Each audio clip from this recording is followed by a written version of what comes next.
Happy Pride, everyone. Daniel, I want to start with you because we're going to touch on the subject of religion and the LGBTQ plus community. And earlier this spring, you were very open and very honest about an experience you had with Walsh University. They had booked you for an event and then things went left. Can you dive deep into that? Yeah, there is this existing problem going on with the state of LGBTQ plus students in Catholic and Christian universities, and just checking on their mental health and fairness and just overall inclusion and diversity. And I was hired for the Mr. Walsh pageant at the very conservative Catholic university, Walsh University in Ohio. And this is a pageant where it's scripted. It's basically a male popularity contest, beauty pageant, sort of to like honor students who have been having an exemplary year. And the Vatican made a statement pushing back on the Pope's statement about LGBTQ people. The Pope had originally stated that no one should be kicked out or made miserable over being LGBTQ, that God loves you no matter what. And the Vatican sort of pushed back on that statement by releasing a statement delivered by the Pope that they will no longer bless same-sex unions, and that they think that LGBTQ relationships are a sin, and therefore they won't bless sin. And hours after that happened, I got fired by the university. So I had made a YouTube video sort of just like stating my case, because I was fired specifically because I was gay, because in these spaces, they don't have any safe spaces for LGBTQ kids. And seeing a person like me who's queer up there on stage, even just like hosting a pageant or just orientation or something, is a great thing for students just to be able to see an LGBTQ person in a position of celebration or power. But I guess it didn't work for them. And then I received an outpouring of letters from students, former alumni, faculty and former faculty, all who have felt that they were mistreated for being LGBTQ on that campus. So, I mean, and Daniel, you've performed at over 50 universities that are across the nation that are faith-based Christian. Easy. Catholic. Well, I don't know about all of those being faith-based, but I performed at like easily hundreds of college campuses. My show's PG-13. I know what my job is, especially when I'm on a religious campus. I have a faith-based podcast. My job is just to, show that LGBTQ people are an example of love and preach that God is love. Like just as a general person. And that has nothing to do with my comedy or my ability to literally, be like, Chris Williams is a sophomore, plays football. It's just really like reading cards. But they seem to have a problem with it. But this unearthed a lot, 15 years of students gathering and trying to have an LGBTQ safe space where they can just gather and be okay. They're not allowed to send emails or post flyers or anything that LGBTQ related. There is no place for them to go. They literally have to find each other based on just sheer, profiling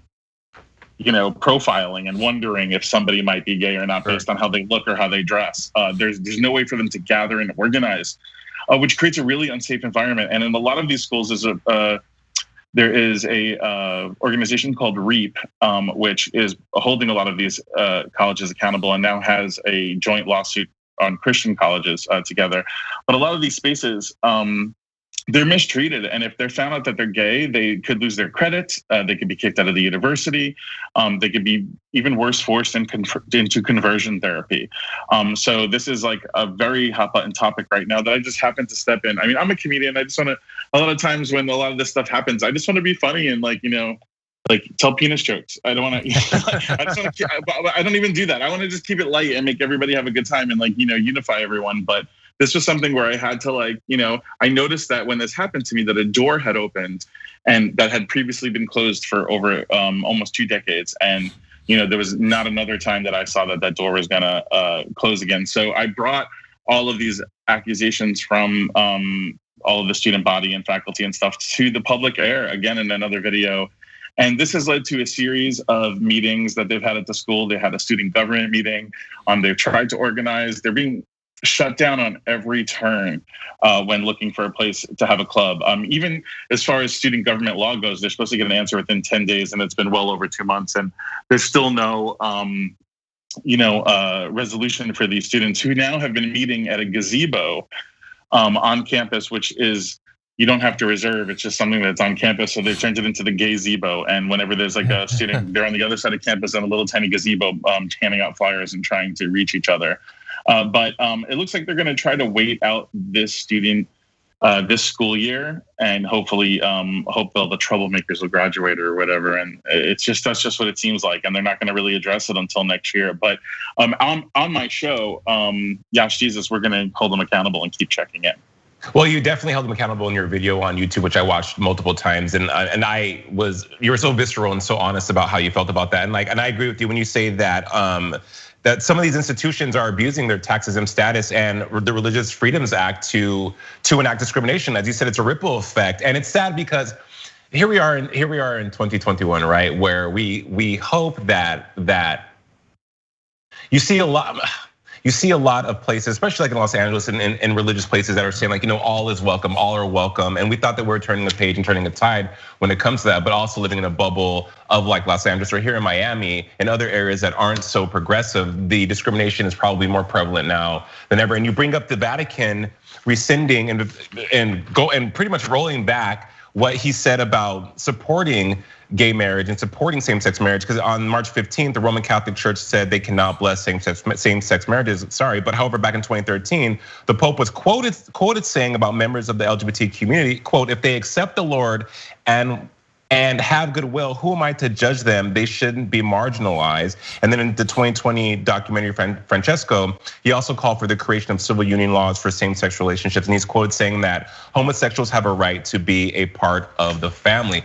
Well, in his Angelus address that following Sunday after the Vatican's announcement, the Pope himself had sort of retracted a little bit and had gone back and said that we need to care with these kind of things in the way of Christ, with care and compassion. And I think that is what we were holding Walsh accountable to, is sort of just saying you have to, what's interesting about Walsh University and a lot of these other universities is they're the people who are graduating there are graduating with degrees in education and mental health, in all kinds of nursing, and so teachers. So you just want to make sure that those people know at least how to coexist with LGBTQ people. This goes back again to the Religious Freedom Protection Act, where people sort of can not bake us a cake for our weddings or what have you. But this is beyond a cake, kind of a situation. Transparency is key for an LGBTQ person's safety and clarity and mental health. So, if they say gay people, LGBTQ lifestyle is not permitted on campus on their website, that's fine with us. We won't go. But instead, they sort of lure students in by, putting what may be a profiling picture of two lesbians sitting in a field, or, have some rainbow writing and just certain things that go, oh, maybe they are affirming. They're just not very clear on it. They'll show kids with piercings that look alternative, and they say, well, they don't seem so conservative. And then when you look at their mandate on their website, they talk about how they're all about compassion and diversity and inclusion, and they just don't say sexuality and keep it quiet. That's the problem, is that it's not transparent. And when you make plans to go to like a $41,000 a year university with your parents and everything else, and you don't want to come out to them maybe, and you've got to deal with all this. There's a lot of pressure. It could be damaging. There's a high suicide rate for students that are in pressurized environments like this to begin with, and then when you can add on top of it that they have to hide who they are and have absolutely no way to find an ally. When my co-host of Yash Jesus, Azariah Southworth, did the Freedom Ride, which was a bike ride to all the Christian colleges, sort of to try to just let the students on each campus know that there's people that love them and that God loves them. They had to literally, in some instances, stand across the street from the schools holding signs with their phone numbers, because they weren't even permitted to like walk onto the grounds or be. Which is so reminds me of discrimination of people of color, 50, 60 years ago. It's that in real time. And I love how you sort of articulately illustrated that when to lure, you said to lure people in. It's much like, they want our pink money, they want our creativity, they want the caring teachers, and they want all of the things that queer people provide. But at the end of the day, they don't want to be accepting, and they allude to the fact of that. My whole thing is just be out front on your website, on the front of your door, say no queers allowed, and we won't buy a damn cake from you. Thanks for watching The Young Turks, really appreciate it. Another way to show support is through YouTube memberships. You'll get to interact with us more. There's live chat emojis, badges. You've got emojis of me, Anna, John, JR, so those are super fun. But you also get playback of our exclusive member-only shows and specials right after they air.